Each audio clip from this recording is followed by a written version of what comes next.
The first sighting of Imperial Storm Commandos was in 19 BBY right after the end of the Clone Wars during the Atoan insurgency, where they accompanied Darth Vader and the 501st Legion in battle. During the insurgency, however, Captain Shale and his commandos mutinied against Vader aboard his own Imperial Star Destroyer, and the commandos successfully destroyed the ISD and killed the entire crew. However, Vader and the 501st, under the command of Clone Commander Volka, were able to escape by means of every single ship in the hangar. However, the commandos would ambush the Imperials once again on the Atoan planet before being defeated by the 501st, and Vader personally killed Shale. The unit was temporarily disbanded, but development of the Imperial Storm Commandos program continued. When the Imperial military identified a need for a surgical strike force to counter the Rebel Alliance's guerrilla tactics, Imperial officer Crix Maydeen was selected to form the unit.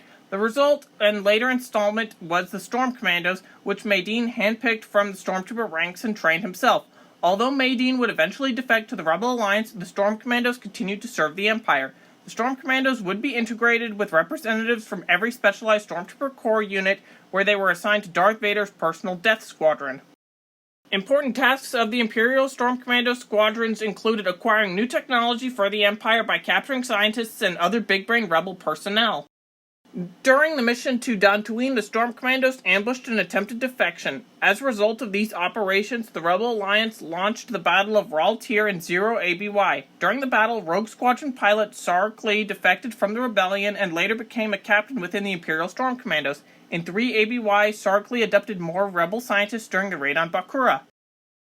With the destruction of the first Death Star and the official beginning of the Galactic Civil War, Emperor Palpatine ordered an offensive to take place against the Rebel Alliance, which was led by Admiral Victor Strang and a detachment of Imperial Storm Commandos against the Rebellion's elite Renegade Squadron. In 1 ABY, during Renegade Squadron's mission to Mustafar, the Rebels infiltrated Strang's Star Destroyer, and many Rebels were killed at the expense of the ISD Conqueror, which had a super laser. In 3 ABY, during the Battle of Geonosis, the Rebel Alliance launched a rescue mission to recover their scientists who had been abducted by Sar Klee on Bakura. During the battle, Sar Klee's Imperial forces were destroyed and the Rebel Alliance retreated after recovering their scientists.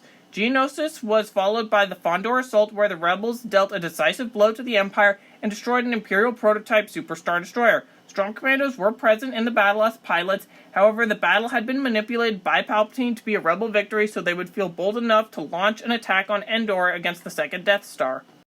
In 4 ABY, Captain Sar Klee was present on the second Death Star during Emperor Palpatine's visit. He was reassigned from the Death Star to the shield bunker on Endor, commanding a Storm Commando sentry unit.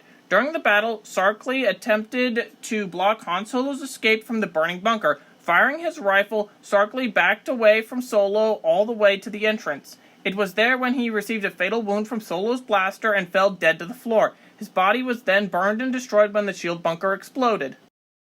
A week after the Battle of Endor, a force of Storm Commandos were led by General Weir and attacked Coronet City on the planet Corellia from their base on Trallas. The attack was meant to install fear upon the Corellian population and to reaffirm an Imperial presence in the system. Weir discovered a small Rebel Alliance force consisting of Luke Skywalker and Rogue Squadron pilots, as well as pilots from Blue Squadron. Despite not capturing the Rebel forces, Weir ordered his commandos to withdraw to await transport vessels, but Blue Squadron pilot Ted Numb was captured personally by Weir while withdrawing, and he was taken back to Trallas. Nub was tortured by General Weir until he broke, giving the general all the information that he was asking and required. The Celestian later died from his injuries sustained in the interrogation. Luke Skywalker and Rogue Squadron found the hidden Imperial base on Trallas, and Weir ordered his Storm Commandos to attack the Rebels while he escaped the planet in a TIE Interceptor. Weir's Sunspot Squadron was scrambled in response to an attack by Wedge Antilles and Tycho Kelchu and stolen TIE fighters. Antilles used this TIE fighter to shoot down Weir, and unable to flee due to the injuries sustained in the crash, Weir was arrested by Antilles and extradited back to Sullust. Weir and his troops were the last documented Imperial Storm Commandos. This video was about the combat history of the Commandos, and maybe I'll do a video later on about the organization and training of the Storm Commandos. But is there anything that I left out? Let me know in the comments, and thank you for watching.